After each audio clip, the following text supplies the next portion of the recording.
الحمد لله الذي عدد خلقه ورضا نفسه وزنة عرشه ومداد كلماته. أشهد أن لا إله إلا الله وحده لا شريك له، وأشهد أن سيدنا ونبينا مولانا محمدا عبده ورسوله. قال الله تعالى في كلامه القديم: أعوذ بالله من الشيطان الرجيم، بسم الله الرحمن الرحيم. إن الله يأمر بالعدل والإحسان إلى آخر الآيات. صدق الله العظيم. قال نبينا محمد صلى الله عليه وسلم: واتقوا الله واعدلوا في أولادكم. صدق رسول الله صلى الله عليه وسلم.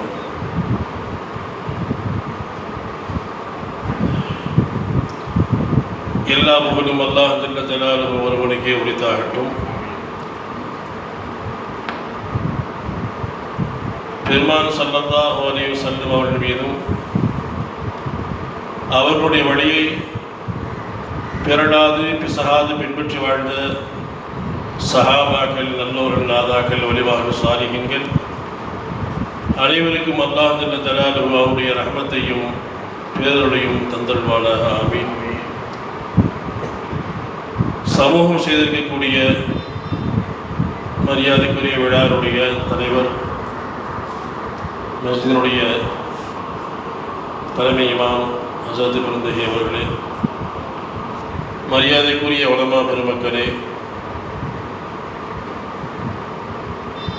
ஆண்டவர்களே, சார்ந்தவர்களே, தாய்மார்களே, சிறார்களே, உங்கள் அனைவருக்கும் என்னுடைய முகமரை ஆரம்பத்திலே தெரிவித்துக் கொண்டு ஒரு சில வார்த்தைகளை பரிமாறி என்னுடைய வார்த்தையை நிறைவு செய்கின்றேன். அஸ்ஸலாமு அலைக்கும் வரஹ்மத்துல்லாஹி வபரகாத்துஹு. வஅலைக்கும் ஸலாம். கண்ணியமிகுந்த மூமின்களே, ஒவ்வொரு ஜும்மாவிலும் இல்லை ஒவ்வொரு ஈது தொழுகையிலும் கூட மக்காவுடைய ஹரமுடைய இமாம் முதல் கியர்னருடைய இமாம் வரையிலும் ஒட்டுமொத்த அத்தனை ஹதீபுகளும் அத்தனை இமாம்களும் இரண்டாவது ஹுத்பாவை ஓதி முடிக்கின்ற போது ஒரு அருள் வசனத்தை ஓதித்தான் ஹுத்பாவை நிறைவு செய்வார்கள். அந்த ஆயத்தை ஓதும் போது ஜும்மால் எல்லாம் தூங்கிட்டு முடிச்சிருவாங்க. எல்லாம் முடிச்சிருவாங்க. தொழில் சமூகம் நிற்க போகிறாங்க, தொழிலை நயவாசி போட்டு அந்த ஆயத்தை இமாம் சாஹிப் ஓதின உடனே ஆட்டோமேட்டிக் முடிவு வந்துடும்.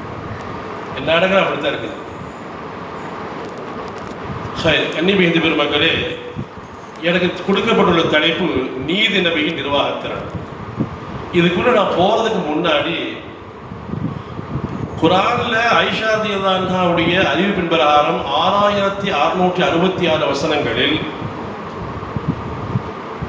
இந்த ஒத்த ஆயத்தை மட்டும் தேர்வு செய்து பொறுக்கி எடுத்து இரண்டாவது ஹுத்பாவுடைய முடிவிலே இந்த ஆயத்தை ஓதி ஹுத்பா நிறைவு செய்யப்படுகின்றது. உலகமெல்லாம் ஹரமிலிருந்து கேர்னவர் அப்படித்தான். அந்த இரண்டாவது ஹுத்பாவில் அந்த ஒத்த ஆயத்து ஆரம்பத்தில் வாசிக்கப்பட்டது. இன்னல்லாஹி யஅமுரு பில் அத்லி வல் இஹ்சான் சொல்லக்கூடிய அந்நஹல் என்ற அத்தியாயத்தில் வரக்கூடிய ஒரு வசனம். அந்த வசனத்தை இந்த ஆயத்தை ஓதித்தான் இரண்டாவது ஹுத்பாவை முடித்து இமாம் கீழே இறங்க வாழ்த்துறைக்கு தயாராக ஜும்மாவுக்கு. அந்த இரண்டாவது ஹுத்பாவிலே ஓதப்படக்கூடிய இந்த ஆயத்தினுடைய நிலைப்பாடு என்ன? ஏன் இந்த ஆயத்தை தேர்வு செஞ்சு வச்சாங்க? நபி ஸல்லல்லாஹு அலைஹி காலத்தில் இருந்துச்சா? இல்லை. அபூபக்கர் ரலியல்லாஹு காலத்துல இல்ல, உமர், உஸ்மான், அலி ரலியல்லாஹு யாருடைய காலத்தில் கிடையாது. அந்த ஆயத்தை ஓதி போடத்தை இறக்கக்கூடிய நிலைப்பாடு ஒரு பழக்கம் நபி ஸல்லல்லாஹு அலைஹி காட்டல, நாங்க ஹலீஃபாக்களும் காட்டல. இப்ப எப்படி வந்துச்சு? ஏன் இந்த ஆயத்தை தேர்வு செஞ்சாங்க? வரலாறு வருகின்றது. அலி ரலியல்லாஹுடைய ஹிலாஃபத் ஆட்சி, அலி ரலியல்லாஹுடைய ஆட்சிக்கு பின்னாடி அலி ரலியல்லாஹுடைய பேர குழந்தை இமாம் ஹசன் ரலியல்லாஹு ஹிலாஃபத்துக்கு வர்றாங்க. ஹசன் ரலியல்லாஹு ஹிலாஃபத்துக்கு வந்ததுக்கு பின்னாடி ஒரு சின்ன ஒரு மன வருத்தம் ஏற்படுது. ஒரு உண்மை சொல்றீங்க, யார் தப்பா நினைச்சுக்காதீங்க. பதவி சண்டை என்பது எது இன்றைக்கு நேற்று முளைத்ததல்ல. சஹாபாக்கள் காலத்தில் இந்த மாதிரி ஒரு நிலைப்பாடு இருக்குது. ஆனால் இதனால வச்சு யாரும் சஹாபாக்கள் குறை சொல்லக்கூடாது. ஒரு யதார்த்தமான உண்மை நம்ம சொல்றோம், அதுக்காக இதை மையமாக வைத்துக் கொண்டு சஹாபாக்கள் பதவி பித்தார்களா என்பது போன்ற ஒரு தவறான குற்றச்சாட்டுகளை சஹாபாக்கள் வைக்கவே கூடாது. சுன்னத் ஜமாஅத் கொள்கை கோட்பாடு. விசல்லாத்து சொன்னாங்க, சஹாபாக்கள் கன்னுஜூ நட்சத்திரங்களை போன்றவர்கள். எந்த சஹாபாக்களும் விதிவிலக்கல்ல. இப்போ அலி ரலியல்லாஹு வஃபாத்துக்கு பின்னாடி ஹசன் ரலியல்லாஹு கிலாஃபத்து ஆட்சிக்கு வர்றாங்க. ஹசன் ரலியல்லாஹு ஆட்சிக்கு வந்த உடனே முஆவியா ரலியல்லாஹு என்று சொல்லக்கூடிய பெருங்கொண்ட மூத்த சஹாபி. இவங்க யார் என்ன குடும்பம்னு பார்த்தா உமையாக்களுடைய குடும்பம். நீங்க வரலாறு போட்டி பார்த்துட்டு தெரியும். பனு உமையான்னு சொல்லி ஒரு நீண்ட ஒரு வரலாறுக்கு உரியவர்கள், சொந்தக்காரர்கள். இந்த பனு உமையாக்களுடைய பாரம்பரியத்தில் வரக்கூடியவர் தான் முஆவியா ரலியல்லாஹு. இந்த முஆவியாவுடைய மகன் தான் யசீத். இந்த யசீத் தான் பெருமானார் ஸல்லல்லாஹு அலைஹி வஸல்லம் பேர குழந்தை, சோழத்தின் தளபதி, பெருமானாருடைய அன்பு சிட்டு ஹுசைன் ரலியல்லாஹுடைய உயிரை குடிப்பதற்கு, உயிரை கொல்லுவதற்கு மிக மிக முக்கியமான காரணமாக இருந்தவர் இந்த சஹாபி முஆவியாவுடைய மகன் யசீத் தான். ஆனாலும் சுன்னத் வல் ஜமாஅத்துடைய அகீதா சம்பந்தப்பட்ட கிதாபுகள் இல்லை, கொள்கை சம்பந்தப்பட்ட கிதாபுகள் இல்லை. யசீத் தான் ஹுசைன் ரலியல்லாஹுடைய உயிரை கொல்வதற்கு காரணமாக இருந்தாலும் கூட யசீதை சபிக்க கூடாது என்பன போல சில வார்த்தைகள் கூட கிதாபில் எழுதுவாங்க. சபிக்காதீங்க, அவர்தான் காரணமாக இருந்தார், அதுக்கு அவர் யார் அவரை சபிக்க வேண்டாம் என்பதெல்லாம் சுன்னத் வல் ஜமாஅத்துடைய ஒரு கோட்பாடு. இப்போ முஆவியா ரலியல்லாஹுவங்க ஹசன் ரலியல்லாஹு ஆட்சியில் ஹிலாஃபத்தில் இருக்கிறாங்க. முஆவியா போய் அவர் போய் அண்டி ஒண்டி கொஞ்சம் செல்வாக்கு பயன்படுத்தி ஜால்ரா தட்டி ஹசன் ரலியல்லாஹு இருந்த ஆட்சியை வந்து அவர் கொடுக்குறாரு. யாருங்க? யசீதுடைய தகப்பனார் முஆவியா ஹசன் ரலியல்லாஹு ஆட்சியை கைப்பற்றுறாரு, கொடுக்குறாரு. அது ஒரு பெரிய ஒரு வரலாறு. ஹசன் ரலியல்லாஹு ஆட்சி கொடுத்தாங்க, கொடுக்கும்போது என்னென்ன ஷரத்து எல்லாம் போட்டாங்க, அதுவெல்லாம் ஒரு நீண்ட ஒரு வரலாறு. ஹசன் ரலியல்லாஹு எப்படி ஆட்சி வாங்கிடுறாங்க, அத்தனை ஷரத்துக்கும் அத்தனை நிபந்தனைகளுக்கும் தலையாட்டு சரி சரி சரி எல்லாம் சரி போட்டு கிலாஃபத் ஆட்சி வாங்கிடுறாங்க. ஆட்சி வாங்கினதுக்கு பின்னாடி இந்த பனு உமையாக்களுக்கும் அலி ரலியல்லாஹு குடும்பத்துக்கு ரொம்ப பரம விரோதிங்க. கொஞ்ச நெஞ்சம் விரோதம் அல்ல, கடுமையான பகைமைத்தன்மை, கடுமையான அதாவத்து, கடுமையான ஒரு கோபம். இவங்க அவங்க சாட்டுறாங்க, அவங்க இவ்வளவு சாட்டுறாங்க. பனு உமையாக்களுடைய குடும்பத்தாருக்கும் அலி ரலியல்லாஹு குடும்பத்தாருக்கும் கொஞ்சம் கூட ஒத்து வரவே செய்யும். ரெண்டு பேரும் சஹாபாக்கள், ரெண்டு பேருமே பெருமானார் ஸல்லல்லாஹு அலைஹி வஸல்லம் கரம் பட்டி இஸ்லாத்தை ஏற்றுக்கொண்ட மூத்த குடி சஹாபாக்கள் மக்கள் ரெண்டு பேரும். எந்த அளவுக்கு பகைமை காட்டாங்கன்னு சொன்னாக்கா, பனு உமையாக்கள் ஹிலாஃபத்தில் ஆட்சியில் அமர்ந்த உடனே இரண்டாவது ஹுதுபா ஓதி முடித்து விட்டு இமாம் ஹத்தீபு கீழே இறங்குகின்ற தொழுகைக்காக வேண்டி, ஜும்மா தொழுகைக்காக வேண்டி, பெருநாள் தொழுகைக்காக வேண்டி கீழே இறங்குகின்ற போது அலி ரலியல்லாஹுடைய குடும்பத்தாரை சபித்து விட்டுத்தான் இறங்க வேண்டும் என்று சுற்றறிக்கை அனுப்பப்பட்டது. அவருடைய ஆட்சி கீழே எந்தெந்த ஊர்ல இருக்குதோ, எந்த ஊருக்கு அரசா இருக்கிறாரோ அத்தனை ஊருக்கு சுற்றறிக்கை அனுப்பப்படுச்சு. ஹுதுபாவை முடிக்கும் போது அலி ரலியல்லாஹுடைய குடும்பத்தாரை சபித்து விட்டுத்தான் இறங்க வேண்டும் என்று தீர்மானம் போட்டு அந்த சுற்றறிக்கை ஒவ்வொரு ஹத்தீபுடைய கையில் கொடுக்கப்பட்டுச்சு. அப்படித்தான் நடைமுறை இருந்து வந்தது. நடைமுறையில் அப்படித்தான் இருந்து வந்துச்சு. ஹிஜ்ரி 90 வாக்குல இதே பனு உமையாக்கள் என்று சொல்லக்கூடிய இந்த குடும்பத்திலே ஒரு சத்திய மனிதர் பிறக்கிறார். நல்ல மனிதர்.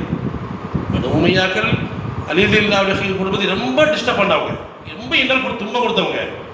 ஆனால் அந்த பனு உமையாக்களுடைய ஹிலாஃபத்திலே ஆட்சி குடும்பத்தில் வரக்கூடிய ஒரு மாமனிதர், ஒரு நல்ல மனிதர், தக்வாவை மையமாக கொண்டு வாழ்க்கையின் ஒவ்வொரு நிலையிலும் வாழ்ந்து வந்த ஒரு உத்தமர் அவருடைய சந்ததியில் வர்றாங்க. வரலாற்றில் நம்ம அறிவோம், இரண்டாவது உமர் என்று வரலாற்று அறியப்பட்டிருக்கக்கூடிய உமர் இப்னு அப்துல் அசீஸ் ரஹ்மத்துல்லாஹி அலைஹி இந்த பனு உமையாக்களுடைய ஃபேமிலி குடும்பத்தை சார்ந்தவர். இவர் ஹிலாஃபத்துக்கு ஆட்சிக்கு வர்றார். இவர் வந்த உடனே இவங்க என்ன செஞ்சாங்கன்னு சொன்னாக்கா, இன்று வரையிலும் என்னுடைய குடும்பத்தை சார்ந்தவர்கள் அலி ரலியல்லாஹு குடும்பத்தை சபித்து விட்டுத்தான் ஹுதுபாவை முடிக்க வேண்டும் என்ற ஒரு இழிநிலைக்கு தள்ளப்பட்ட காலம் கடந்து இன்றைக்கு நான் பொறுப்புக்கு வந்திருக்கிறேன். இன்று முதல் அந்த ஆயத்தை, அந்த உத்தரவை நான் ரத்து செய்கின்றேன், நீக்குகின்றேன் என்று சொல்லிவிட்டு இந்த அருள் வசனத்தை கொண்டு வந்து கொடுத்தார்கள் உமர் அப்துல் அஜீஸ் ரஹ்மத்துல்லாஹி ஹிஜ்ரி 90. இந்த ஆயத்து இன்று வரையிலும் ஹரமுடைய உள்பட ஒட்டுமொத்த எல்லா இமாமுல் குத்பாவிலே ஓதி முடிக்கக்கூடிய வசனம் என்ன குத்பாவில இன்னல்லாஹ யஅமுரு பில் அத்லி வல் இஹ்சான் வ ஈதாஇல் குர்பா வ யன்ஹல் ஃபாஹ்ஷாஇ வல் முன்கரி வல் பகி யஅதுக்கும் லஅல்லக்கும் ததக்கூன் என்று சொல்லக்கூடிய இந்த அருள் வசனத்தை ஓதி விட்டு தான் இன்று வரையிலும் குத்பாவை எல்லா இமாமும் முடிக்கிறார். இந்த திட்டத்தை, இந்த நியதியை கொண்டு வந்தது இரண்டாம் ஹலீஃபா என்று உலகமெல்லாம் இன்று வரை அறியப்பட்டிருக்கக்கூடிய உமர் அப்துல் அஜீஸ் ரஹ்மத்துல்லாஹி கொண்டு வர்றாங்க. அந்த ஆயத்தில் அப்படி என்ன இருக்குது? அப்துல் வஹாப் MBBTH நமக்கெல்லாம் தெரியும்.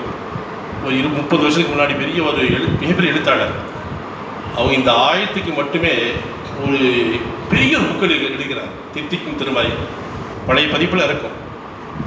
இந்த ஒத்த ஆயத்துக்கு மட்டும் மிகப்பெரிய பக்கங்களை கொண்ட பல வால்யூம் எழுதிக்கிறாங்க மரும அப்துல் வஹாப் MBBTH ரஹ்மத்துல்லாஹி. அப்படி இந்த ஆயத்தில் என்ன இருக்குது?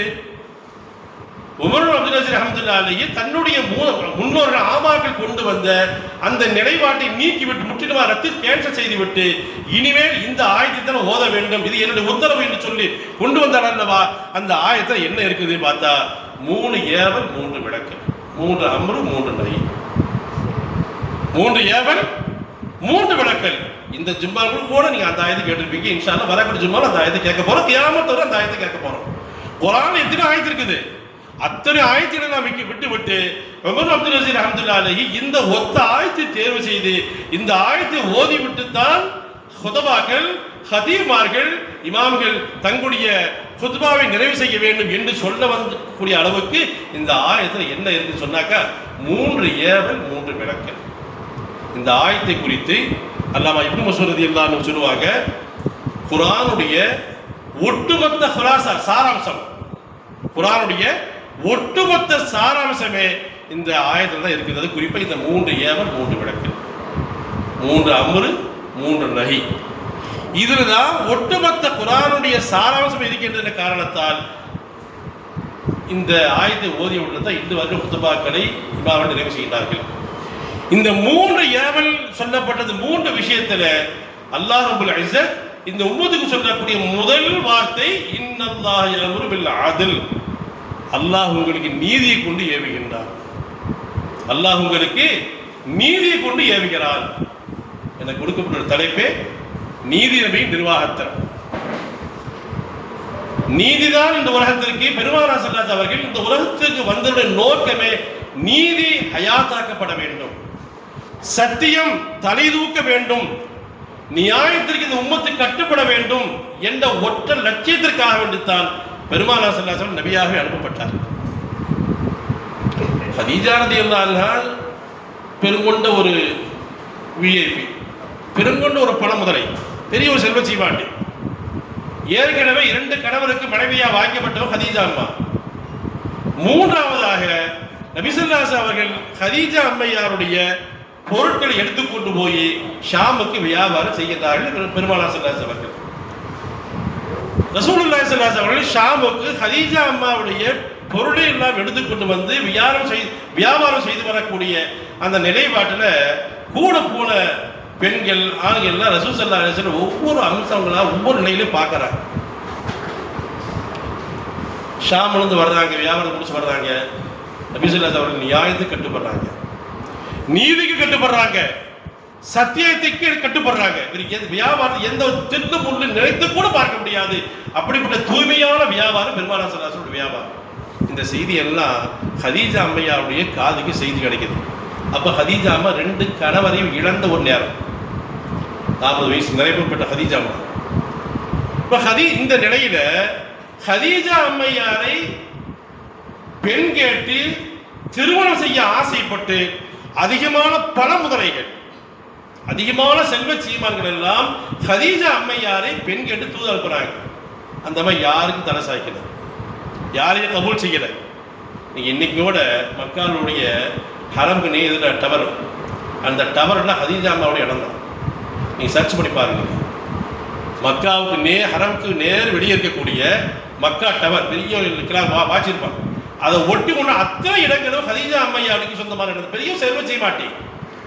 அப்படிப்பட்ட செல்வ சீமாட்டியை மக்காவில் அந்த நேரத்தில் வாழ்ந்து பெரும்பெரும் செல்வ சீமான்கள் எல்லாம் திருமணம் செய்ய முன் வந்த நேரத்திலே யாரையும் அந்த அம்மா கபூல் செய்யல, ஏற்க தயாராக இல்லை. அந்த அம்மா என்ன செஞ்சாங்க, தன்னுடைய அடிமை நபீசா என்று சொல்லக்கூடிய ஒரு அடிமை, அந்த அடிமையை தூது அனுப்புறாங்க. இப்படி முகமது நான் திருமணம் செஞ்சுக்கலாமா தூது அனுப்புறேன். இது ஒரு நீண்ட ஒரு வரலாறு, நான் வரலாறுல போகல. இப்ப ஹதீஜா அம்மையார் பல பணமுதலைகள் தயாராக இருந்தும் கூட பெருமானார் ஸல்லல்லாஹு அவர்களை ஒரு அனாதையை, ஒரு யதீமை கணவராக ஹதீஜா அம்மையார் பெருகொண்ட செல்வச்சிய மாட்டி இந்த முகமது நபியை தேர்வு செய்வதற்கு காரணமே நபியிடத்தில் இருந்த ஒரு நீதத்தன்மை, நபியிடத்தில் இருந்த ஒரு நேர்மை, ஒரு யதார்த்தம், ஒரு சத்தியம். அந்த சத்தியத்தை மையமாக வைத்துத்தான் ஹதீஜா அம்மையார் பெருமானாரை கணவராக தேர்வு செய்தார் என்று வரலாறு.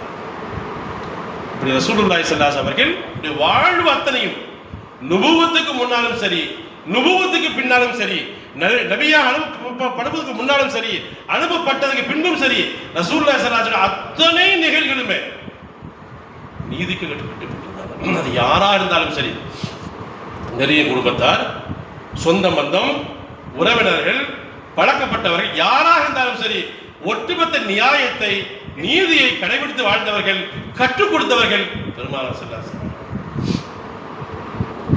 மக்காவுடைய ஆரம்ப காலகட்டம். முஹம்மது ரசூலுல்லாஹ் என்று சொல்லக்கூடிய ஒரு கிதாப் இருக்குது. உலமாக்களுக்கு தெரியும், எல்லா அறிவசாக இன்னைக்கு போய் தர்றாங்க. அது எழுதின ஆசிரியர் பேர் முகமது ரிதா. அவங்க எழுதுறாங்க ஒரு அற்புதமான கிதாப்.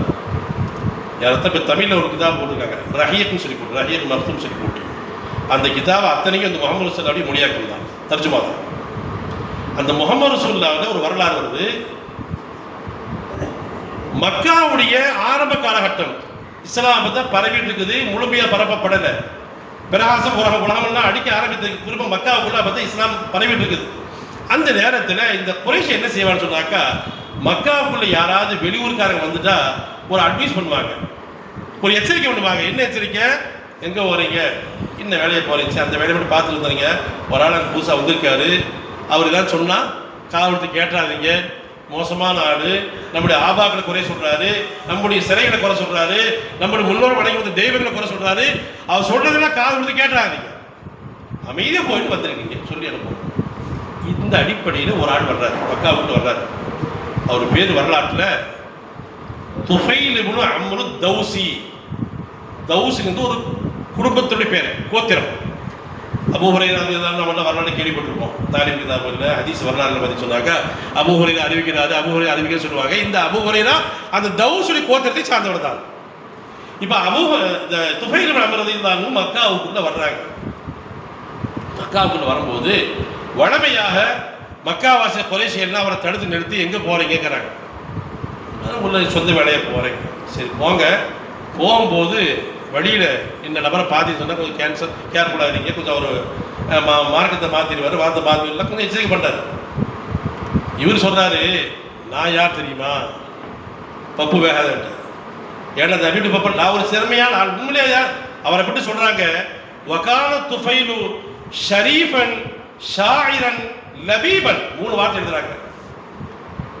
துஃபைல் இருக்கிறாரு அதாவது செல்வாக்குள்ள ஒரு ஆள். துஃபைல் ரலியல்லாஹு செல்வாக்கு மிக்க ஒரு ஆள். 2வது ஷாயிரன், பெருங்கொண்ட ஒரு கவிஞர். மக்காவில் அந்த காலத்தில் ஒரு ஆளை திட்டும் போது ரோசை வரதா இருந்தால் கவிதை திட்டுவாங்களாம். நேரடி வார்த்தையை திட்டாம கவி மூலமா திட்டினா தான் ரோசமே பிறக்குமா. அந்த மாதிரி ஒரு வாழ்ந்து வந்த காலகட்டத்தில் இந்த துஃபைல் ரலியல்லாஹு அவங்க செல்வம் மிக்கல, செல்வாக்கு மட்டுமல்ல, அவர் ஒரு ஷாயிர், கவிஞர், சிறந்த ஒரு கவிஞராக இருக்கிறார். சிறந்த ஒரு கவிஞர் மட்டுமல்ல, அவரை தொட்டு வரலாறு வருகின்றது லபீபா. லபீபான் சொல்ல மதிநுட்பம் கொண்டவர். அவரை அவ்வளவு சீக்கிரம் யாரும் மாற்ற முடியாது. ஏன் குறை சொல்லி அனுப்புறாங்க, உள்ள போறீங்க, கேர்ஃபுல்லா இருங்க, இந்த நபர் இருப்பாரு, இஸ்லாத்துக்கு சொல்லுவாரு, நம்ம மார்க்கத்தை ஒழிப்பாரு, இதெல்லாம் கட்டுப்பட்ட போயிடாதீங்கன்னு சொல்லி எச்சரிக்கை பண்ணி அனுப்புறாங்க. அப்ப இவர் சொல்றாரு, நான் யார் தெரியுமா? நான் ஒரு ஷரீஃபன், நான் ஒரு ஷாயிது, நான் ஒரு லபீபு, நல்ல மதிநுட்பம் உள்ளவன், நான் சிறந்த ஒரு கவிஞர், செல்வாக்கு மிக்கவர். எனது பப்பெல்லாம் வேகாதுக்கு உள்ள போறேன். உள்ள போனா முகமது ரசூலுல்லாஹ் கிதாபில் முகமது தான் எழுதுறாங்க. உள்ள போறாரு, நேரம் எங்க போறாரு? காபாவுடைய மதாபுக்கு போறாரு. தவாப் செய்யக்கூடிய இந்த மதாபுடைய இடத்துக்கு போறாரு. நபி ஸல்லல்லாஹு அலைஹி வஸல்லம் அவர்கள் தொழுகிறாங்க. தொழுகையில அற்புதமான குர்ஆனுடைய வசனங்களை பெருமானார் ஸல்லல்லாஹு போதுறாங்க. உள்ள மக்காவுக்குள்ள வரும்போது அவர் பஞ்சை வச்சு அடைச்சிட்டு வந்தார். துஃபைல் ரலியல்லாஹு அன்ஹு மக்காவுக்குள்ள வரும்போது 2 காதுகளிலும் முகமது ஸல்லல்லாஹு அலைஹி வஸல்லம் சொல்லக்கூடிய எந்த ஒரு நல்ல செய்தி காதுகளும் போய்விடக்கூடாது என்று எண்ணி பஞ்சை வச்சு அடைச்சிட்டு வர்றாரு. பஞ்சை வச்சு அடைத்து கொண்டு வந்த அந்த துஃபைல் ரலியல்லாஹு அன்ஹு 2 பஞ்சை எடுத்துடுறாங்க. பெருமானார் ஸல்லல்லாஹு அலைஹி வஸல்லம் ஓதக்கூடிய அந்த அருள் வசனங்களை காது கொடுத்து கேட்க ஆரம்பிக்கிறார். காது கொடுத்து கேட்டுட்டு கொஞ்ச நேரத்தில் நபி ஸல்லல்லாஹு அலைஹி வஸல்லம் தொழுகை முடிச்சு வீட்டுக்கு போறாங்க. இவர் பின்னாடி போறார். பின்னாடி போய், நாயகமே எனக்கு கலிமா சொல்லிக் கொடுங்க. இஸ்லாம் வாளால் படுத்தப்பட்டது. நீ சொல்றாங்களே இஸ்லாம் வாளால் படுத்தப்பட்டது சொல்லுகிறார்களே, தெளிவாக புரிந்து கொள்ள வேண்டும். இஸ்லாம் பண்பால் பரப்பப்பட்ட ஒரு மார்க்கம், நற்குணத்தால் பரப்பப்பட்ட மார்க்கம். பெருமானார் சொல்லுவார்களே, ஃபுதிஹத்துல் மதீனத்து பி அஹ்லாகின் நபி ஸல்லல்லாஹு அலைஹி வஸல்லம், மதீனா முழுவதுமே வெற்றி கொள்ளப்பட்டதனுடைய அடிப்படை நபி ஸல்லல்லாஹு அலைஹி வஸல்லம் நடந்து கொண்ட நற்குணங்கள் தான். இப்போ இவர் என்ன செய்யறாரு? காபாவுக்கு போறாரு. நபி ஸல்லல்லாஹு அலைஹி வஸல்லம் ஓதக்கூடிய இந்த அருள் வசனங்களை காது கொடுத்து கேட்டு போட்டு ரசூலுல்லாஹ் பின்னாடியே போறார். ரசூலுல்லாஹ் எதுவுமே சொல்ல, இஸ்லாத்தை எடுத்து சொல்லல, கலிமாவை சொல்லல, லா இலாஹா இல்லல்லாஹ் சொல்லுங்க சொல்லல, எதுவுமே சொல்ல. பெருமானார் ஓதிய அருள் வசனங்களை காது கொடுத்து கேட்டார். கேட்ட உடனே பெருமானார் தொழுகை முடிச்சு விட்டு வீட்டுக்கு போறாங்க. பின்னாடி போனாரு. நாயகமே கலிமா சொல்லி கொடுத்து கலிமா சொல்லி கொடுத்துட்டாங்க. சொல்லி கொடுத்ததுக்கு பின்னாடி இந்த துஃபைல் சொல்றாரு, நாயகமே நான் இன்ன ஊர், என்னுடைய குடும்பத்தினுடைய பெயர் தௌஸ் குடும்பம், எனக்கு பின்னாடி ஒரு பெரும் கூட்டமே இருக்குது, எனக்கு பின்னாடி ஒரு பெரும் கூட்டமே இருக்குது. நான் போய் அந்த மக்களுக்கு, என்னுடைய கவுமுகளுக்கு, என் குடும்பத்தை சார்ந்த பெரும் கூட்டத்திற்கு இஸ்லாத்தை நான் எடுத்து சொல்ல போறேன், எனக்கு ஏதாவது ஒரு அடையாளம் கொடுன்னு சொல்லி கேட்டேன். அதாவது நான் உங்கள்கிட்ட கலிமா சொல்லிட்டு தான் வர்றேன் என்பதற்குண்டான ஒரு அடையாளத்தை எனக்கு கொடுங்க நாயகமே என்று துஃபைல் ரலியல்லாஹு அன்ஹு நபி ஸல்லல்லாஹு அலைஹி வஸல்லம் கேட்கிறார். கொஞ்ச நேரத்தில் துஃபைல் ரலியல்லாஹுடைய 2 கண்களுக்கும் இடையில் ஒரு வகையான பிரகாசம் அல்லாஹ் ரப்பல் இஸ்ஸத் ஏற்படுத்துகின்றார். 2 கண்ணுக்கு இடையில நெத்திலிருந்து ஏதோ ஒரு குறை மாதிரி தெரியும். அந்த 2 கண்களுக்கு இடையில புருவத்திற்கு பக்கத்துல ஒரு வகையான பிரகாசம். அந்த பிரகாசம் எப்படி சொன்னாக்கா, இரவில் மட்டும் தெரியக்கூடிய பிரகாசம் அல்ல, பகலிலும் தெரியக்கூடிய பிரகாசம். அதாவது யாருமே அவர் பார்த்தா வித்தியாசம் பார்ப்பாங்க. வித்தியாசம் பார்க்கும்போது ஒரு அழகு இல்லாமல் தெரியாது, அழகு கூட்டி அழகான ஒரு நிலைப்பாட்டில் அவருடைய முகம் இருக்கக்கூடிய அமைப்பிலே அல்லாஹ் ரப்பல் இஸ்ஸத் அவருடைய 2 புருவங்களுக்கு மத்தியிலே ஒரு பிரகாசத்தை அல்லாஹ் கொடுத்தார். இப்போ துஃபைல் ரலியல்லாஹு அன்ஹு நபி ரசூலுல்லாஹ் சொல்றாங்க, நாயகமே எனக்கு இருக்கக்கூடிய இந்த அடையாளம் அவலட்சணமாக போயிடக்கூடாது, யாரும் பார்த்தா அசிங்கப்பட்டு போயிடக்கூடாது, அப்படி இல்லாமல் அழகுள்ளதாக இருக்கணும் நாயகமே. அப்படி அதாவது நான் உங்கள்கிட்ட கலிமா சொல்லிட்டு போறேன் என்பதற்கு சாட்சி இது. இந்த நூறு எனக்கு சாட்சி, இந்த பிரகாசம் எனக்கு சாட்சியாக அமைய வேண்டும் நாயகமே என்று சொன்ன உடனே ரசூல் ஸல்லல்லாஹு அலைஹி வஸல்லம் சொன்னாங்க, போங்க, ரசூல் ஸல்லல்லாஹு அலைஹி வஸல்லம் என்ன சொன்னால் நடக்கும். அது நல்ல சொன்னால் நடக்கும், தீமை சொன்னால் நடக்கும். நீ வாழ்வன்னு சொன்னாலும் வாழ்வ, நாசமா போனாலும் நாசமாக தப்பல் நடக்க. இத்தனை வரலாறு வருது அபூ லஹப் குறித்து, அபூ ஜஹல் குறித்து. இப்போ ரசூல் ஸல்லல்லாஹு அலைஹி வஸல்லம் சொன்னாங்க, நீ போங்கன்னாங்க, உங்களுக்கு நல்லா இருக்கு, அடையாளத்துக்கு போங்கன்னாங்க. துஃபைல் ரலியல்லாஹு அன்ஹு இப்போ மக்காவுக்கினுடைய நுழைவாயில் இருக்கக்கூடிய எதிரிகள்லாம் குறைஷியெல்லாம் உள்ள போனாரு, அழகாக வருவார்னு பார்த்தா இப்படி இந்த கோலத்தில் வர்றாரு. இஸ்லாத்தை ஏற்றுக்கொண்டு, இஸ்லாத்தினுடைய பிரகாசத்தை ஏற்றுக்கொண்டு, ஒரு அடையாளத்தை பெற்றுக்கொண்டு வெளியே வரக்கூடிய நிலையை பார்த்து விட்டு மாமல்லாம் சுழிச்சு போச்சு. இப்போ துஃபைல் ரலியல்லாஹு அன்ஹு அவங்க ஊருக்கு போகிறாங்க. அவங்க ஊருக்கு போய் அவங்க அத்தாட்ட போய் இஸ்லாத்தை எடுத்து சொல்கிறாங்க. அந்த அத்தா தாப்பனார் பார்த்தாரு, நேற்று வரையிலும் தம்பியோட முகத்தில் எந்த ஒரு பிரகாசம் இல்லை, நீ ஏதோ பிரகாசம் தெரியுது, முகம் வளர்ச்சியாக இருக்குது, சந்தோஷமாக இருக்குது. இஸ்லாத்தை எடுத்து சொன்ன உடனே தாப்பனார் அடுத்த வார்த்தை பேசலை. அடுத்த வார்த்தை பேச இப்படியே வருது, கிதாபில் எடுத்து பார்த்தா நமக்கு தெரியும். இந்த கிதாபில் அப்படியே வருது, தீனி வதீனுக்கு வாஹிது, ஏ மார்க்கும் ஓ மார்க்கும் ஒன்று தான் பண்ணுறேன். அடுத்த பேச்சை பேசல, ஏ மார்க்கும் ஓ மார்க்கும் ஒத்த மார்க்கம் தான், வேறு மார்க்கம் கிடையாதுன்னு சொல்லிட்டாங்க. அடுத்து மனைவிட்டு போகிறாங்க. மனைவிட்டு போய் இஸ்லாத்தை எடுத்து சொல்கிறாங்க. மனைவி இப்போ சொல்கிறாங்க, நான் இஸ்லாத்துக்கு ஒரு ஆசை தான், ஏன் உங்களுடைய உருவத்தில் ஒரு வகையான ஒரு பிரகாசத்தில் பார்க்குறேன், அந்த பிரகாசமே எனக்கு ரொம்ப சந்தோஷமா இருக்குது, அதனால இஸ்லாத்தை ஏற்றுக்கொள்ள எனக்கு ஆசைதான், ஆனாலும் கூட இந்த குறைஷியர்களுடைய துன்பத்தை தரக்கூடிய கஷ்டத்தை எண்ணி பயப்படுகிறேன் என்று சொன்னபோது துஃபைல் ரலியல்லாஹு சொன்னாங்க, நீ அதுக்கு பயப்படாத, நான் ஜாமீன் எடுக்கிறேன், உனக்கு எந்த டிஸ்டர்ப் வராது, உனக்கு எந்த ஒரு தீமையும் வராது, துன்பம் வராது, அங்கே நான் பொறுப்பு சொன்ன அந்த மாதிரி கலிமா சொல்லிடுறாங்க. கலிமா சொல்லிட்டு ஒட்டுமொத்த பெருங்கொண்ட அவங்களுடைய குடும்பத்தை சார்ந்த தௌஸ் குடும்பத்தை சார்ந்த ஒட்டுமொத்த அத்தனை பேரை கலிமாவை சொல்லிவிட்டு நபி எடுத்து அழைச்சிட்டு போறாங்க. நீண்ட ஒரு வரலாறு. சொல்ல வந்த நோக்கம் என்ன கேட்டீங்கன்னா, கடைசி காலத்தில் ரசூலுல்லாஹி ஸல்லல்லாஹு அலைஹி வஸல்லம் போறாரு, நபியிட்டே அன்றாரு, நபியுடைய வாழ்றாரு, எல்லா போர்களும் கடக்கிறாரு, பெருமானார் அவர்கள் மரணிக்கின்ற வரையிலும் பெருமானாரை அட்டா போல ஒட்டிக்கிட்டார் இந்த துஃபைல் ரலியல்லாஹு அன்ஹு. இப்போ ஒரு கட்டத்தில் இந்த துஃபைல் ரலியல்லாஹு அன்ஹு ரசூலுல்லாஹி சொல்றாங்க, நான் இஸ்லாத்துக்கு வந்ததுக்கு ரெண்டு காரணம். ஒரு எழுத சொல்றாரு, நான் இஸ்லாத்துக்கு வந்ததுக்கு ரெண்டு காரணம். முதலாவது காரணம், ஃபவல்லாஹி மா சமீத கௌலன் அஹ்ஸன மின், அல்லாஹ்வின் சத்தியமாக மதாஃபில் இருந்து நீங்க என்ன அருள் வசனத்தை ஓதுறீங்களோ அதை விட சிறந்த வாசகத்தை நான் கேட்டதே கிடையாது. அல்லாஹ்வின் சத்தியமாக நான் கேட்டதே கிடையாது. என்னை லகிக்க வச்சிருச்சு, எனக்குள்ளே ஒரு வகையான ஆச்சரியத்தை கொடுத்து விட்டது ஒன்று. அடுத்து சொன்னார்கள், உங்களை விட நீதமான ஒரு மனிதனை நான் கண்டதே கிடையாது. இப்ப அவர் தரக்கூடிய அளவுகள் என்ன, அவர் தரக்கூடிய மார்க் என்ன, நீங்க ஓதிய வசனங்கள் அருள் வசனங்கள், அற்புதமான வசனங்கள். அடுத்து உங்களை போன்ற ஒரு நீதவானை, நீதிக்கு சொந்தக்காரரை நான் பார்த்ததே கிடையாது. இந்த இரண்டு அம்சங்கள் தான் என்னை இஸ்லாத்திலே என் தந்தை, என் மனைவி உட்பட, என் கோத்திரம் அத்தனை உட்பட அத்தனை பேரும் இஸ்லாத்துக்கு வருவதற்கு இந்த இரண்டும் தான் முக்கியமான காரணம் என்று துஃபைல் ரலியல்லாஹு அன்ஹு சொல்லக்கூடிய வரலாற்றை நாம் கிதாபில் பார்க்கிறோம். இப்படி ரசூலுல்லாஹி ஸல்லல்லாஹு அலைஹி வஸல்லம் வாழ்வு அத்தனையும் நீதிக்கு பெயர் பெற்றது, நீதிக்கு பெயர் போனதல்ல, நீதிக்கு பெயர் பெற்றது. நபி ஸல்லல்லாஹு அலைஹி வஸல்லம் எந்த நிலையிலும் எடுத்து பார்த்தாலும் நீதி சத்தியமாக இருக்கும், அங்கே அநியாயத்தை பார்க்கவே முடியாது.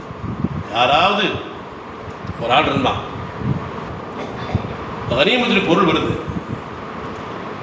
கரீமத்து பொருளை ரசூல் ஸல்லல்லாஹு அலைஹி வஸல்லம் சஹாபாக்களுக்கு பங்கு வைக்கிறாங்க. பொதுவாகவே ரசூல் ஸல்லல்லாஹு அலைஹி வஸல்லம் ரொம்ப இறக்கம் கொண்டவங்க, இறக்கம்டா அவ்வளவு ஒரு இறக்கம் கொண்டவங்க. எவ்வளவு இறக்கம் சொன்னாக்கா, தொழுகையில் இருக்கும்போது ஏதாவது குழந்தை அழக்கூடிய சப்தத்தை கேட்டுவிட்டால் பெருமானார் ஸல்லல்லாஹு அலைஹி வஸல்லம் தொழுகை எவ்வளவு விரைவாக முடிக்க வேண்டுமோ அவ்வளவு விரைவாக முடித்து விட்டு சலாம் கொடுத்த உடனே அந்த குழந்தை ஏன் அழுது சொல்லி நபி ஸல்லல்லாஹு அலைஹி வஸல்லம் கேட்பாங்க. ஒரு இறக்கம் கொண்டவங்க நபி ஸல்லல்லாஹு அலைஹி வஸல்லம். இப்ப ரசூலுல்லாஹி ஸல்லல்லாஹு அலைஹி வஸல்லம் வாழ்க்கை அத்தனையும் நீதிக்கும் நியாயத்துக்கும் கட்டுப்பட்டதை தவிர அநியாயமாக பெருமானார் ஸல்லல்லாஹு அலைஹி வஸல்லம் இந்நிலத்தில் நடந்து கொண்டார் என்று யாராலும் உச்சரித்து அடையாளம் காட்டவே முடியாது. கனிமத்து பொருள் வருது, நபி ஸல்லல்லாஹு அலைஹி வஸல்லம் இந்த வரக்கூடிய கனிமத்து பொருள் என்ன செய்வான்னு சொன்னாக்கா, யார் ரொம்ப ஏழ்மை இருக்காங்களோ சஹாபாக்கள்ல ரொம்ப ஏழ்மைய வறுமையில் யார் இருக்காங்களோ அந்த சஹாபாக்களுக்கு முன்னுரிமை கொடுத்து பெருமானார் பங்கு செய்வாங்க. இப்படி ஒரு ஜிஹாத் வந்து கொஞ்சம் பொருள் வந்துச்சு. வந்த அந்த பொருளை சஹாபாக்களுக்கு பெருமானார் ஸல்லல்லாஹு அலைஹி வஸல்லம் பங்கீடு செய்து கொண்டு இருக்கின்ற போது ஒரு ஆள் சொன்னார் ரசூலுல்லாஹி பார்த்து, யஅதில் யா முஹம்மத், முஹம்மதே நியாயமா நடந்துக்குங்க சொன்னார்.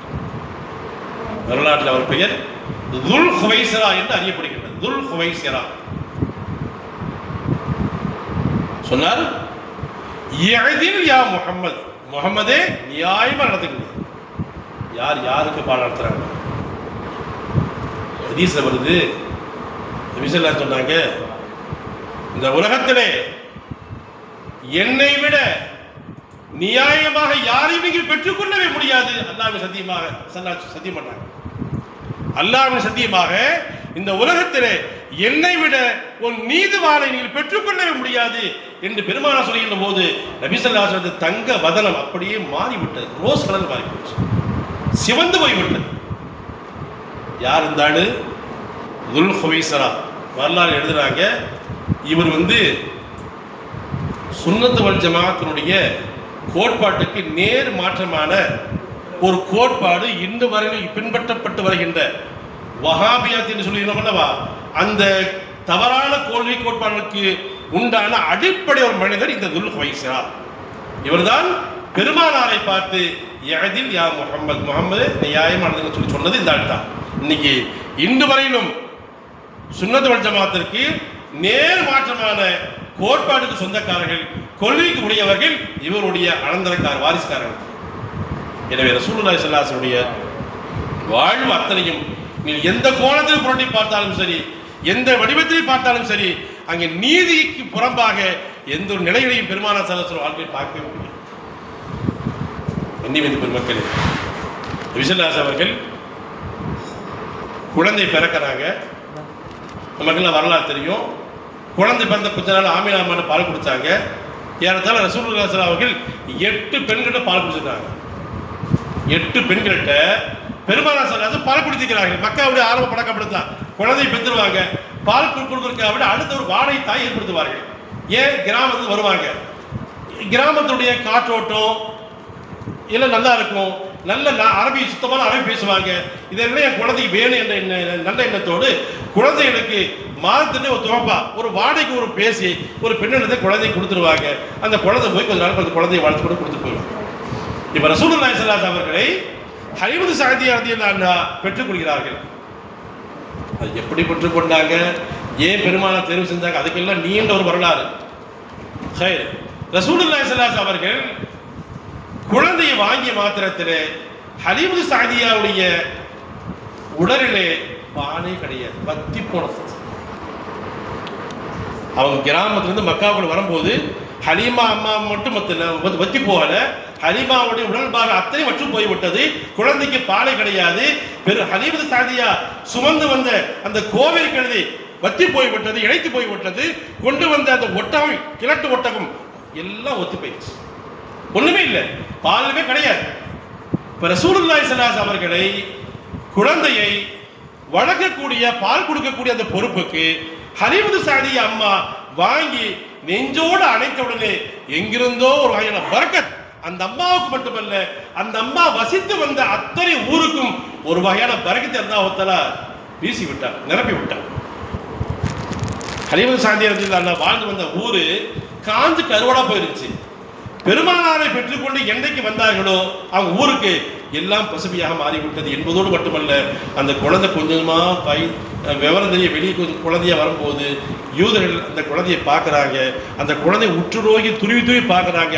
இந்த குழந்தை ஏதோ சந்தேகமா இருக்குது, ஏதோ நம்ம தௌராத்துல இஞ்சியில் வேதங்கள்ல வர்ணிக்கப்பட்ட ஒரு குழந்தை போன்றல்லவா இருக்குது என்று கிறிஸ்தவர்கள் யூதர்கள் பேசிக்கொள்ளக்கூடிய செய்தி ஹலீமா அம்மாவுடைய காதுக்கு போகுது. இந்த குழந்தையை அவங்க தூக்கிட்டு போயிடலாமா, இந்த குழந்தைய திருடிட்டு போயிடலாமா என்னெல்லாம் யூதர்கள் பேசிக்கொள்ளக்கூடிய செய்தி ஹலீமத்து ஸஅதிய்யாவுக்கு போகுது. இப்ப நான் சொல்ல வந்த நோக்கம் என்ன அப்படின்னா, ரசூலுல்லாஹி ஸல்லல்லாஹு அலைஹி அவர்கள் ஹலீமத்து ஸஅதிய்யாவுடைய மார்பகத்திலே வலது மார்பகத்தில் மட்டுமே பெருமானார் பால் குடித்து வந்தார்கள். இடது பாகத்தினுடைய மார்பகத்தை பெருமானார் ருசித்து பார்க்கவே கிடையாது, பால் குடிக்கவே கிடையாது. என்ன காரணம்? நியாயத்தை கட்டுப்பட்டார்கள், நீதத்துக்கு கட்டுப்பட்டார்கள். என்னுடைய மார்பகம் இது, எனக்கு சொந்தமான மார்பகம் இது.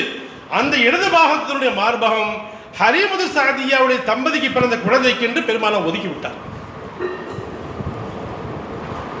பால் குடிக்கக்கூடிய அந்த குழந்தை பருவ காலத்தில் கூட நீதிக்கு தலை வணங்க வேண்டும், நீதிக்கு கட்டுப்பட வேண்டும் என்று சொல்லி ஒத்த மார்பகத்தை பெருமானார் தேர்வு செய்து வைத்துக் கொண்டார்கள். அடுத்த மார்பகத்தை, இடது மார்பகத்தை நபி ஸல்லல்லாஹு அலைஹி அவர்கள் ஹதீஜா அம்மையாருடைய அந்த குடும்பத்தாருக்கு பிறந்த குழந்தைக்காக வேண்டி ஒத்த மார்பகத்தை விட்டு அதை தொட்டுக்கூட அதை ருசித்து கூட பார்க்க வேண்டும் என்று சொன்னால் பெருமானார் ஸல்லல்லாஹு அலைஹி வஸல்லம் விவரம் தெரிந்த காலம் மட்டுமல்ல, குழந்தை பருவத்திலும் கூட பெருமானார் ஸல்லல்லாஹு அலைஹி வஸல்லம் நீதிக்கு கட்டுப்பட்டு வாழ்ந்திருக்கிறார். எத்தனை வரலாறு. விசல்லாசனுடைய கடைசி காலம் ரசூலுல்லாஹி ஸல்லல்லாஹு அலைஹி அவர்கள் சஃபர் மாதம் கடைசியில் மைமூன் அம்மா ரலியல்லாஹு அன்ஹா வீட்டில் தங்கியிருக்கிறாங்க.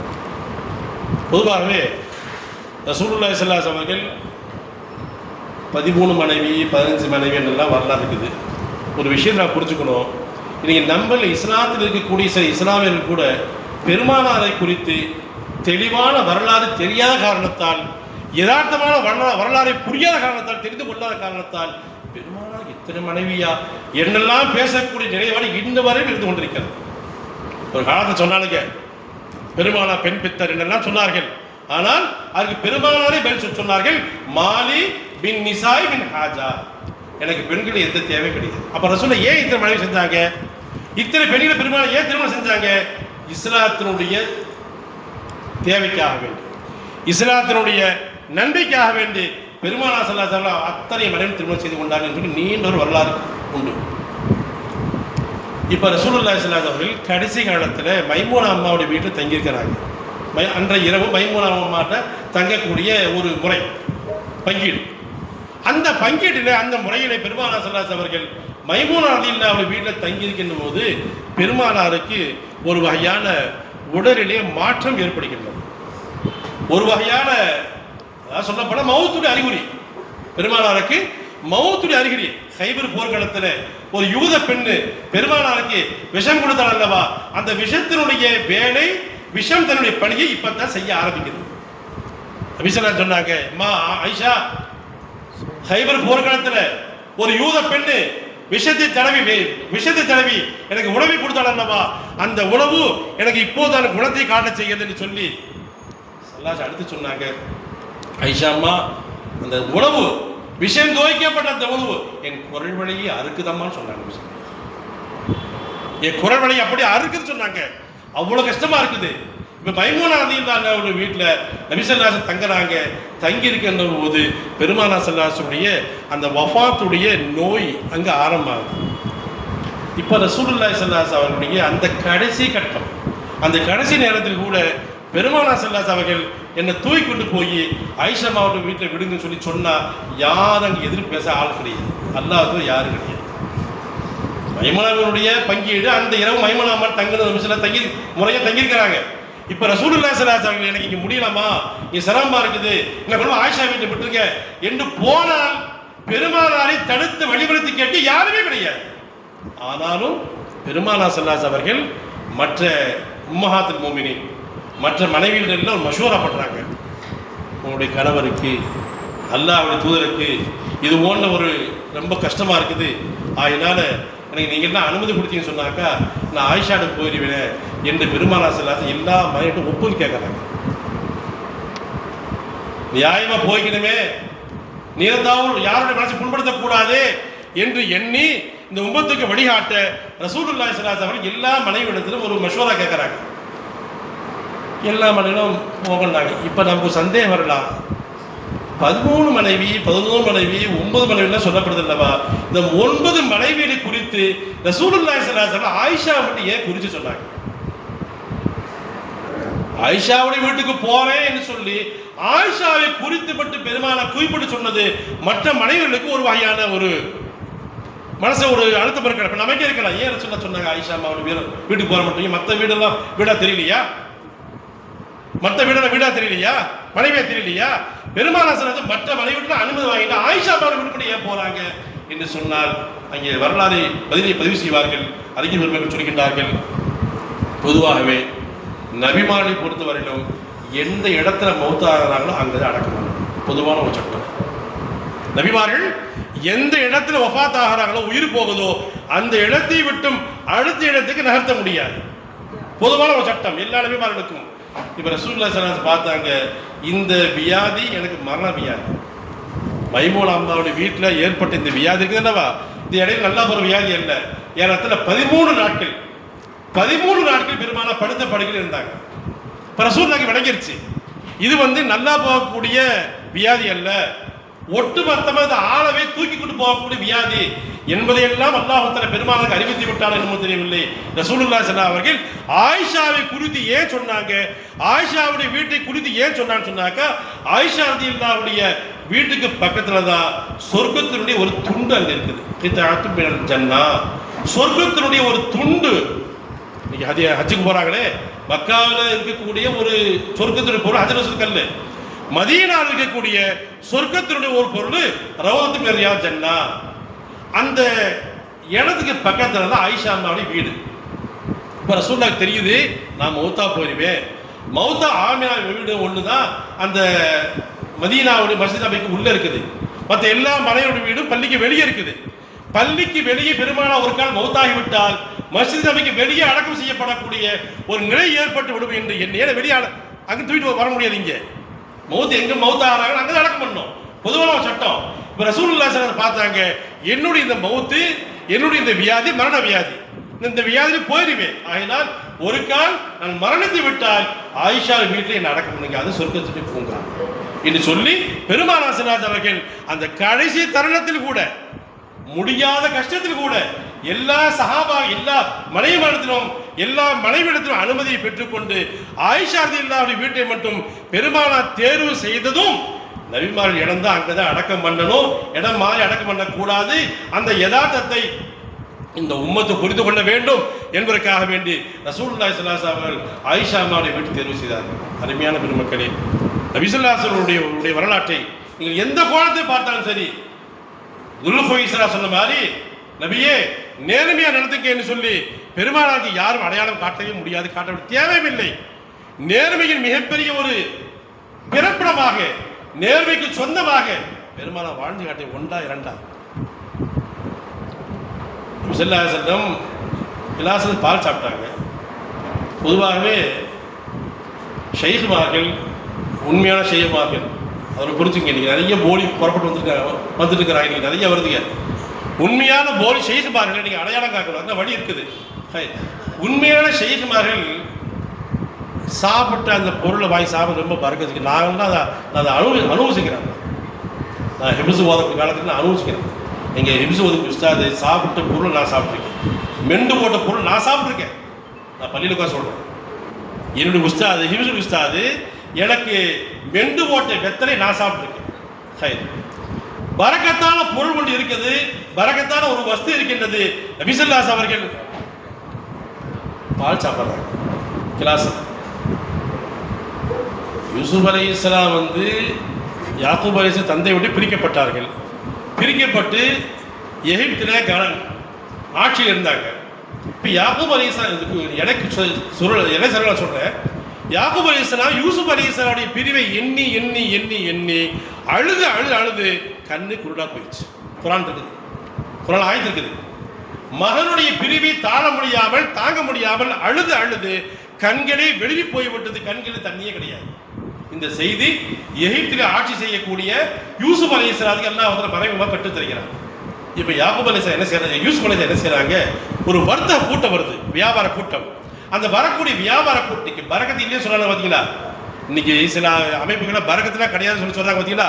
அவங்கள அதை புரியணும், அவங்க எல்லாம் தெரியும், இருக்குது தெரியுது, இதனால ஒரு தாசுபியது ஒரு பிடிவாதத்தில் அவங்க இன்னும் அதில் நினைச்சிருக்காங்க. இன்னைக்கு இப்போ யூசுப் அலைஹிஸ்ஸலாமுடைய சமூகத்திற்கு இந்த வியாபார குழு வருது. அந்த வியாபார குழு யூசுப் அலைஹிஸ்ஸலாம் பகுதி சுற்றிட்டு ஊருக்கு போகும்போது யூசுப் அலைஹிஸ்ஸலாமுக்கு ஒரு சட்டம் ஒன்று போட்டுருந்தாங்க. குர்ஆன் அல்லாஹ் சொல்லி காட்டுவான், ஜாடமடையில் நேரடியாக அல்லாஹ் சொல்லி தருகின்றார். யூசுப் அலைஹிஸ்ஸலாம் அவர்கள் அணிந்த ஒரு சட்டை, அந்த சட்டையை இந்த வர்த்தக குழுட்ட யூசுப் அலைஹிஸ்ஸலாம் கொடுக்குறாங்க. கொடுத்து என்ன சொல்றாங்க, இந்த சட்டையை கொண்டு போங்க, எங்க அத்தாவுடைய முகத்தில் வீசுங்க, அவருக்கு பார்வை கிடைக்கும். கண்ணு ஆபரேஷன் செய்யல, எந்த கண்ணு டாக்டர் போகல. யூசுப் அலைஹிஸ்ஸலாம் என்ன சொன்னாங்க, நான் அணிந்திருந்த என்னுடைய மேலேயே முத்தப்பட்டு இந்த துணியை தமீசு தருகின்றேன், சட்டை தர்றேன், இந்த சட்டையை கொண்டு போய் என் தகப்பனாரு யாக்கூப் அலைஹிஸ்ஸலாமுடைய முகத்தில் வீசுங்க, ஃபர்தத்த பஸீரா, பார்வை மீண்டு வரும். ஃபலம்மா அன்ஜால் பஷீரு அல்காவு அலா வஜிஹி ஃபர்தத்த பஸீர், குர்ஆனுடைய ஆயத்து, பார்வை மீண்டு வரும் என்று சொன்னார்கள். இப்போ அந்த வியாபார வர்த்தக குழு அந்த சட்டையை பெற்றுக்கொண்டு யாக்கூப் அலைஹிஸ்ஸலாமுடைய இடத்துக்கு வரல, அந்த இடத்துக்கு பக்கமாக வந்துட்டு இருக்கிறாங்க, கொஞ்சம் தூரம் இருக்குது. கொஞ்சம் தூரம் இருக்கின்ற போதே யாக்கூப் அலைஹிஸ்ஸலாம் சொல்றாங்க. என்ன சொல்றாங்க? குர்ஆன் நல்லா தெளிவா சொல்லி காட்டுறாங்க. யாக்கூப் அலைஹிஸ்ஸலாம் சொல்றாங்க, என்ன சொல்றாங்க? என் மகன் யூசுஃபுடைய வாடையை நான் நுகர்கிறேன்னு சொல்றாங்க. என் மகன் யூசுஃபுடைய வாடையை நான் நுகர்கிறேன். குர்ஆன் எடுத்து பாருங்க, நீங்க சொந்த யூசுப் எடுத்து பாருங்க. கடைசியில என் மகன் யூசுஃபுடைய சட்டையின் ரீஹை வாடைய நுகர் என்னுடைய வாசத்துக்கு வருது என்று கண் பார்வை இழந்த தந்தை யாக்கூப் அலைஹிஸ்ஸலாம் சொல்றாங்க. கொஞ்ச நேரத்தில் இந்த வியாபார குழு வர்த்தக குழு வருது. வந்த உடனே யாக்கூப் அலைஹிஸ்ஸலாம் முகத்தடிக்கிற துணிய வீசுறாங்க. ஃபர்தத்த பஸீரா, பார்வை திரும்ப பெற்றுக் கொண்டாங்க. நான் எதுக்கு சொல்றேன்? பரக்கத்து இல்லைன்னு சொல்றாங்க பார்த்தீங்களா? நடுநிலையோடு யோசித்து பார்க்க வேண்டும், நடுநிலையோடு பார்க்க வேண்டும். இப்போ ரசூலுல்லாஹி ஸல்லல்லாஹு அலைஹி வஸல்லம் ஒரு டம்ளர்ல பால் குடிச்சாங்க. பால் குடிச்சிட்டு பொதுவாகவே ரசூல் ஸல்லல்லாஹு அலைஹி வஸல்லம் பழக்கம் அதெல்லாம் நம்ம ஃபாலோ பண்ண வாழ்க்கையில் கொண்டு வரணும். நாம் இன்னைக்கு என்னென்னு சொன்னாங்க, சாப்பாடு சுண்ணத்தை ஃபாலோ பண்ணுறோம், மற்ற முக்கியமான சுண்ணத்தை பின்பற்றோம். ஆனால் வெளி உலகத்தினுடைய வாழ்க்கையில் சுண்ணத்தை ஹயாத்தாக்கப்படணும். குறிப்பிட்டது மட்டுமல்ல, நபி ஸல்லல்லாஹு அலைஹி வஸல்லம் சுன்னா என்பது, நபி ஸல்லல்லாஹு அலைஹி வஸல்லம் வாழ்க்கை வழிமுறை என்பது பிறப்பு முதல் இறப்பு வரையிலும், ஏன் இறப்புக்கு பின்னால் கூட பெருமானாருடைய சுன்னா தேவைப்படுகிறது. ஆனால் இன்னைக்கு நம்ம நான் யார் பொதுவாக சொல்கிறேன், இன்னைக்கு பெரும்பாலும் மக்கள் என்ன செய்யறான்னு சொன்னாக்க அவங்களுக்கு என்ன சுண்ணத்து தேவைப்படுதோ அதை மட்டும் எடுத்துக்கிறாங்க, மற்ற சுண்ணத்தை விட்டுறாங்க. ஹதீஸில் பாபு தரஜுல் சீவருடைய ஒரு பாடம் வருது. ஹதீஸ் கிதாபில் சீவரதுடைய பாடமே வருது. பாபு தரஜுல் எப்படி சீவனம், நபி ஸல்லல்லாஹு அலைஹி வஸல்லம் எப்படி சீவனாங்க, ஒரு நாளைக்கு எத்தனை முறை சீவனாங்க, ஹதீஸ் வருது. குறைஞ்சபட்சம் இந்த சுண்ணத்தில நம்ம ஹயாத்தாக்கணும். சீரத்து நபி விழா விழா நடத்தினா பெரிய காரியம் இல்லை. அதெல்லாம் அதாவது இந்த வருஷம் நடத்தி சொன்னாங்க, இந்த நிர்வாகத்து பேருக்கு ஒரு கெட்ட பேர் வந்துடுமே என்று அதுக்கு பயந்து கூட நடத்தலாம். நான் பொதுவாக சொல்றேன், நோக்கம் அதுவல்ல. நபி ஸல்லல்லாஹு அலைஹி வஸல்லம் சுன்னாவை ஹயாத்திலே கடைபிடிக்கப்பட வேண்டும். இதுதான் யதார்த்தம், இதுதான் உண்மை. குறைஞ்சபட்சம் நபி ஸல்லல்லாஹு அலைஹி வஸல்லம் சொல்றாங்க, சீவும் போது வலது பக்கமா சீவுங்க, ஆடை அணிகின்ற போது வலது பக்கமா போடுங்க, செருப்பு அணிகின்ற போது வலது பக்கமா போடுங்க. இது எல்லாம் வாழ்க்கையில அன்றாடம் கடைபிடித்து பழகு போகின்ற போது நம்மை அறியாமலேயே யதார்த்தமாகவே அந்த பழக்கம் நமக்கு வந்துடும் இன்ஷா அல்லாஹ். அதனால வாழ்க்கையை நம்ம கடைபிடிக்கணும். பயான கேட்கறதோ, நீங்க பயான பெருசா நீங்க நெட்டை தட்டனா எல்லா ஜிப்ரீல் பயானும் எல்லாம் வரும். எல்லா பயானும் இப்ப வந்து பேச வேண்டிய அவசியமே கிடையாது. நீ நெட்டை தட்ட எல்லாம் வந்துருது. ஆனாலும் கூட ஏதோ ஒரு பழைய முகங்களை, ஒரு மூமிங்களை, ஒரு துணியனை பார்க்கணும் ஆசையோடு தான் வரதா ஒழிஞ்சு வேறு எந்த நோக்கமும் சத்தியமா கிடையாது. இப்போ ரசூலுல்லாஹி ஸல்லல்லாஹு அலைஹி வஸல்லம் அவர்கள் கிளாஸை பால் குடிக்கிறாங்க.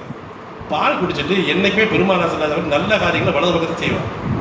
நம்ம ஃபாலோ பண்ண வீட்டுக்கு, நம்முடைய வியாபார ஸ்தலங்களில், நம்முடைய மஜ்லிஸ்களில் அதெல்லாம் பின்பற்றணும். நபி ஸல்லல்லாஹு அலைஹி வஸல்லம் நன்மையான காரியங்களை வலது பக்கத்தை துவக்க செய்வாங்க. இப்போ ரசூல் ஸல்லல்லாஹு அலைஹி வஸல்லம் கிளாஸை பால் குடிச்சாங்க. பால் குடிச்சிட்டு வலது பக்கம் பார்த்தா ஒரு சின்ன சிறு வயதுடைய ஒரு நபர் இருக்கிறார், சின்ன பையன். இப்போ ரசூல் ஸல்லல்லாஹு அலைஹி வஸல்லம் மனசு என்ன தெரியுங்களா, சின்ன பையனாக இருக்காரு சொல்லி இங்கிட்டு திரும்பி பார்க்குறாங்க. பார்த்தா மூத்த சஹாபி, முதுபெரும் சஹாபி அபூபக்கர் ரலியல்லாஹு உமர் ரலியல்லாஹு பக்கத்தில் இருக்கிறாங்க, இடது பக்கம். இப்போ ரசூல் ஸல்லல்லாஹு அலைஹி வஸல்லம் பழக்கம் என்ன, வலது பக்கத்தை கொடுக்கணும், அதுதான் முறையும் கூட. இடது பக்கத்தில் மூத்த சஹாபாக்கள், பெருங்குள்ள சஹாபாக்கள் 2 பேரும் உட்கார்க்காங்க. இப்போ ரசூல் ஸல்லல்லாஹு அலைஹி வஸல்லம் மனசு இடிக்குது, யாருக்கு தர்றது?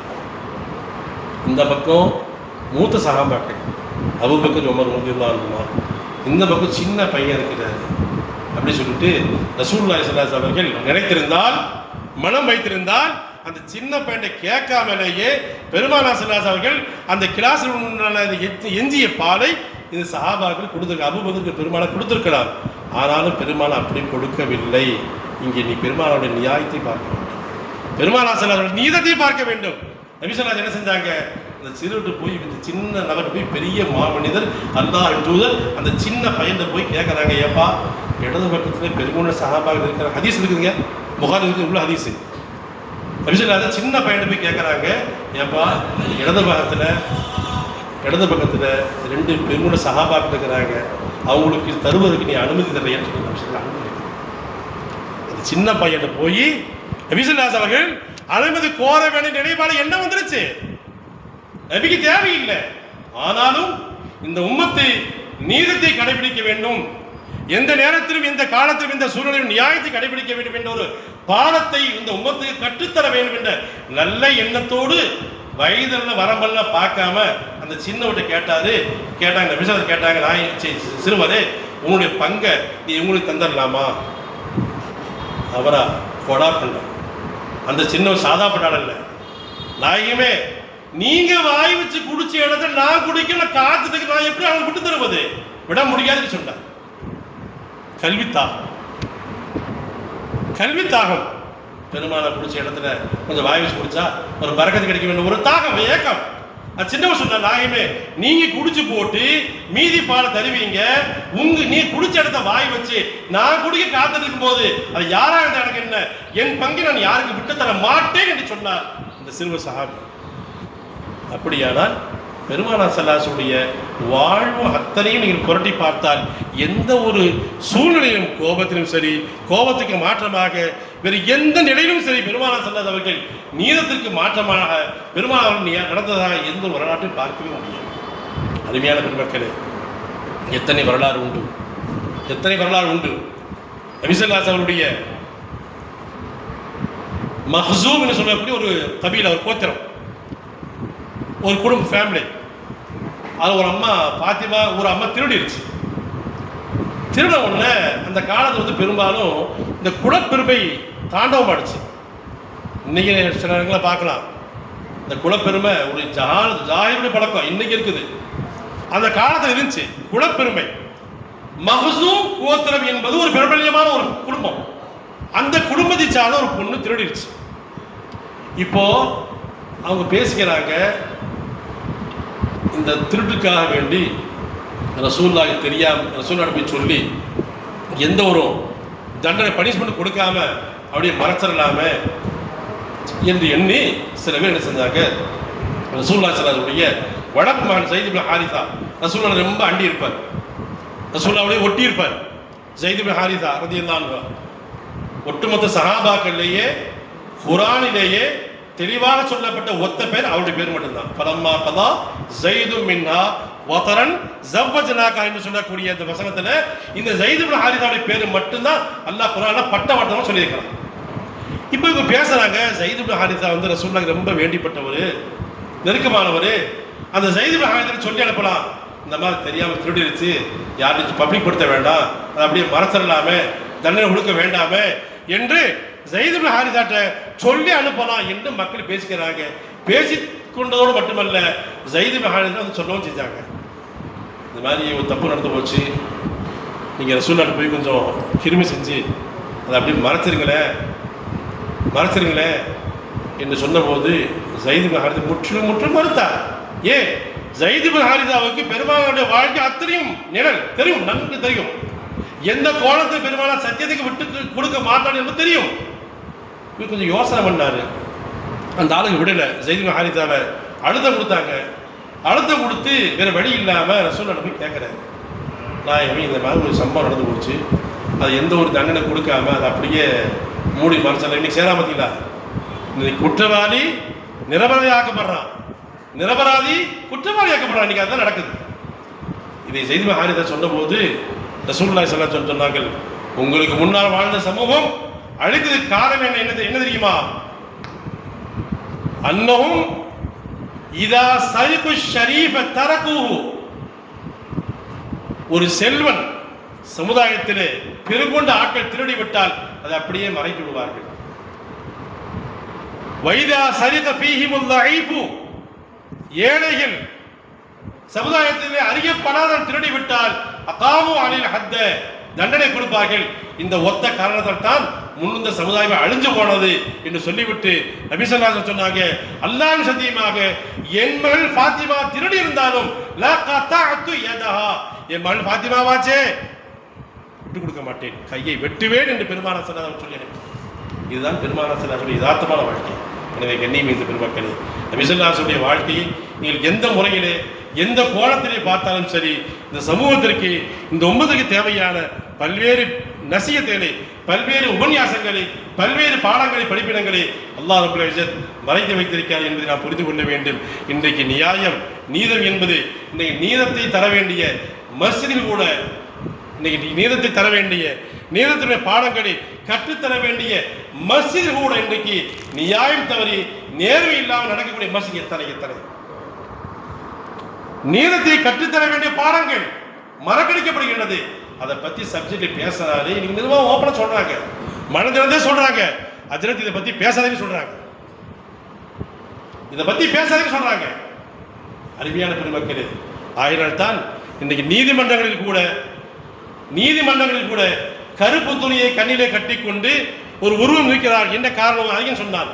கருப்பு துணியை கண்ணிலே கட்டிக்கொண்டு அங்கே கோர்ட் நீதிமன்றங்களிலே ஒரு உருவம் நிறுத்தப்பட்டிருப்பதனுடைய அடையாளம் என்ன தெரியுமா? இங்கே நியாயம் இல்லை, நீதி இல்லை, என்னமோ நடக்குது, அந்த காட்சி நான் பார்க்க தயாரா இல்லை என்பதை விளக்கின்ற முகமாகத்தான் அந்த உருவத்துக்கு, பெண் உருவத்துக்கு கண்ணில் அது கருப்பு துணியை வருத்தம் தெரிவிக்கக்கூடிய கருப்பு துணியை கட்டிவிட்டு ஒரு பெண்ணை ஒவ்வொரு நீதிமன்றங்களும் நிறுத்தி வைக்கப்பட்டிருக்கு என்று சொன்னால் நியாயம் இல்லை. நீதி செத்து போச்சு, நியாயம் மறைஞ்சு போச்சு. இன்னைக்கு நீதி சொன்னால், நேர்மை எடுத்து சொன்னால் பைத்தியக்காரங்க கடுமையான பகை சம்பாதித்துக் கொள்கின்றார்கள். கண்ணியமிகு பெருமக்களே, உயிரே போனாலும் சரி, பெருமானார் சொன்னார்களே, மக்சூம் மூடி கிளை சந்த ஃபாத்திமாவல்ல, என் மகள் ஃபாத்திமா திருடி இருந்தாலும் நான் கத்தாட்டேதா, அந்த ஃபாத்திமாவாச்சு கருணை காட்ட மாட்டேன், இரக்கம் காட்ட மாட்டேன், பரிதவிக்க மாட்டேன், கையை வெட்ட இந்த முகமது தயாரா இருப்பாரு என்று பெருமானார் சொன்னார்களே. அந்த சத்தியமான வாழ்க்கை, அந்த நீதி, நேர்மைதான் இந்த உம்மத்திற்கு பெருமானாருடைய வாழ்வு கற்றுத்தரக்கூடிய பாடங்கள், படிப்பினர் என்பதை புரிந்து கொண்டு அல்லாஹ் ஜல்ல ஜலாலுஹு தொடர்ந்து கேட்டு வரக்கூடிய இந்த நிகழ்வுகளை உங்களுக்கு யாருக்கும் ஒன்றும் தெரியாத எல்லாருக்குமே எல்லாமே தெரியும். இன்னைக்கு எந்த ஆளுடைய பயனும் தேவையில்லை. அதான் நெட்டை போட்டு நீங்கள் ஓப்பன் பண்ணால் இங்கே சர்ச் எல்லா பயனும் வந்துடுது. அதனால் இதெல்லாம் ஒரு டைம் பாஸ்க்கு வரத ஒழிஞ்சு, அதனால் இங்கே சொல்லப்படக்கூடிய நல்ல கருத்துக்களை உள்வாங்கி நான் ஆரம்பத்தில் சொன்னது போல பயானை வருடத்தும் நடத்துவதோ வருடத்தும் கலந்துவதோ நோக்கமில்லை. நபிசர் மவுத் எப்போவும் தெரியாது, மவுத் எப்போவும் தெரியாது. யஹ்யாவில் ரஸாலி பாபு எழுதுவாங்க, போட்ட சட்டையை நான் கலட்டு வேணாம், பிறரால் கலட்டப்படி வேணாம் எனக்கு செய்யும். ரஸாலி பாபு யஹ்யாவில் எழுதுவாங்க, போட்ட அணிந்த சட்டையை நான் அணிஞ்சேன், நான் தான் போட்டேன், போட்ட இந்த சட்டையை இரவிலே நான் கலட்டுகின்ற போது நானே கலட்ட வேணாம், இல்லை பிறரால் வெட்டப்பட்டு கலட்டப்படி வேணும். இதுதான் மனுஷன். அதனால இந்த குறுகிய வாழ்க்கையில் நாம் என்ன செய்யணும்னு சொன்னாக்க, சுன்னத்தான வாழ்க்கை, சுன்னத்துல்லா, சுன்னத்து ரசூலுல்லா நிறைய போதிக்கப்பட்டிருக்குது. குறிப்பிட்ட சுன்னத்தை மட்டும் எடுத்துக்கிட்டு குறிப்பிட்ட சுன்னங்களை ஓரம் கட்டுவது ஒரு மூமினுக்கு பண்பல்ல, பல நல்லதல்ல என்பதை புரிந்து கொண்டு அல்லாஹ் ஜல்ல ஜலாலுஹு எந்த நசீகத்தை கேட்டோமோ அந்த நசீகத்தின் பிறகு வாழக்கூடிய நல்லது தௌஃபீகை எனக்கு உங்களுக்கும் முழு உலகத்துக்கு வந்தால் தந்தல்வானாக என்ற துஆ செய்து என்னுடைய வார்த்தைகளை நிறைவு செய்கின்றேன்.